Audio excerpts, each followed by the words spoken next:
ఏం చేస్తున్నారండి? ఇదిగా గోధుమ చేవడియాలు చేయడానికి రెడీ అవుతున్నాను. ఇదిగా ఈ గ్లాస్తో ఫస్ట్ గోధుమ తీసుకున్నాను. ఈ గ్లాస్తో గ్లాస్కి గోధుమకి గ్లాసు నీళ్ళు ఇది పొయ్యి మీద పెట్టి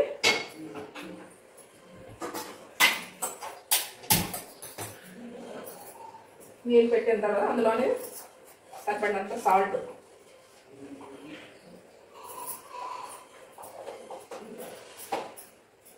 కారం ఎవరికంత కావాలనుకుంటే అంత, కొద్దిగా జీలకర్ర,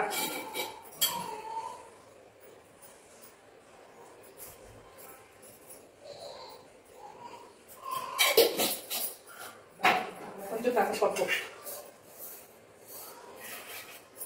స్పూను అయితే సరిపోతుంది, కొద్దిగా నువ్వులు,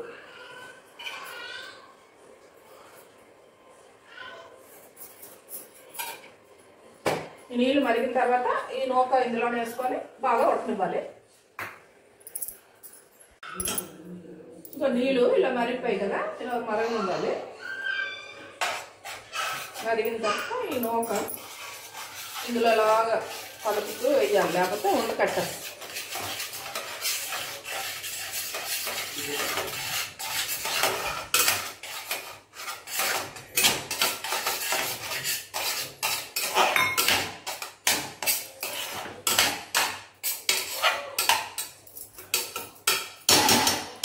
కాసేపు సిమ్లో పెట్టి మూత పెట్టి 2 నిమిషాలు ఉడకనివ్వాలి.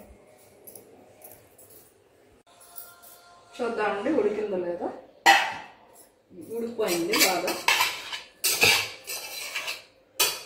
దీనిలో మెత్తగా చల్లారిన తర్వాత ఉండల్లా చేసుకొని చేవుడల్లా చేసుకోవాలి.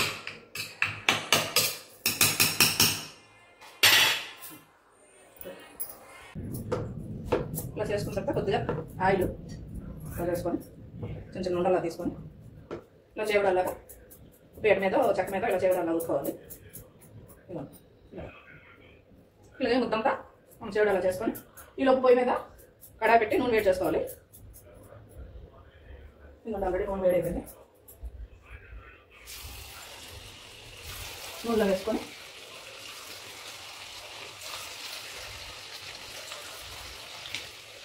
ఇలా వేయించుకోవాలండి. బ్రౌన్ కలర్ వచ్చే వరకు వేయించుకోవాలి. ఇవి మెత్తగా ఉంటాయండి, గట్టిగా ఉండదు. మెత్తగా చేవడాలు అంటారు. మెత్తగా ఉంటేనే బాగుంటాయి. ఇలా వేడివేడిగా తింటేనే బాగుంటాయి. మరి చల్లారిపోతే మళ్ళీ బాగు వేడివేడిగా తినాలి. నేనైతే కడాయిలో ఆయిల్ కొద్దిగా వేస్తానండి, ఎందుకంటే నేను మరుగు నూనె వాడను. ఇది అయిపోయిన కొద్దిగా అప్పడాలో వడియాలో వేయించుకొని ఆ మరుగు నూనె అయితే పడేస్తాను బయట. అందుకని కొద్దిగా వేసుకొని వేయిస్తాను. అలాగే ఏదైనా సరే ఎక్కువ వేయం. ఇవండి వేగిపోయి ఇలా బ్రౌన్ కలర్ వచ్చిన తర్వాత తీసేసుకోవాలి.